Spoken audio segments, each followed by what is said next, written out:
بسم اللہ الرحمن الرحیم۔ معزز سامعین کرام، حضور اقدس صلی اللہ علیہ وآلہ وسلم نے فرمایا، جو شخص اس دعا کو صبح و شام 3 مرتبہ پڑھے گا تو دنیا میں اسے کوئی بھی چیز نقصان نہیں پہنچائے گی۔ یعنی جو شخص اس دعا کو پڑھ لے گا وہ ہر قسم کی پریشانی، ہر قسم کی تکلیف اور ہر قسم کی شیطانی قوت سے بچ جائے گا۔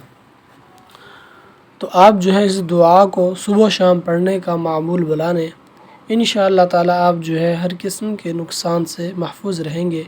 اور یہ حضور اقدس صلی اللہ علیہ وآلہ وسلم کی بتائی ہوئی دعا ہے۔ دعا ایک مرتبہ سماعت فرما لیں۔ بسم اللہ الذی لا یضر مع اسمہ شیء فی الارض ولا فی السماء وہو السمیع العلیم۔ ایک مرتبہ پھر سماعت فرما لیں۔ بسم اللہ الذی لا یضر مع اسمہ شیء فی الارض ولا فی السماء وہو السمیع العلیم۔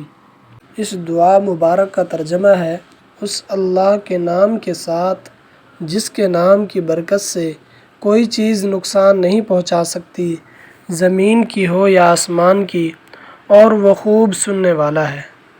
یہ دعا ابو داؤد، ترمذی اور مسند احمد اور ابن ماجہ میں آئی ہے۔ تو صبح فجر اور مغرب کے بعد یہ دعا 3 مرتبہ پڑھنی ہے۔ تو یہ دعا آپ نے 3 مرتبہ صبح اور 3 مرتبہ شام کو پڑھنی ہے اور اپنی زندگی کا معمول بنا لینا ہے۔ انشاءاللہ تعالی اللہ تعالیٰ آپ کی کسی بھی قسم کے نقصان کی اس سے اللہ تعالیٰ آپ کو بچائیں گے۔ یعنی کوئی جو چیز تکلیف دینے والی ہو اس سے آپ کو بچائیں گے۔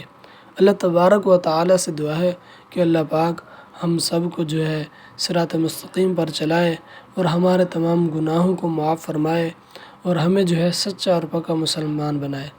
آخر دعوانا ان الحمد للہ رب العالمین۔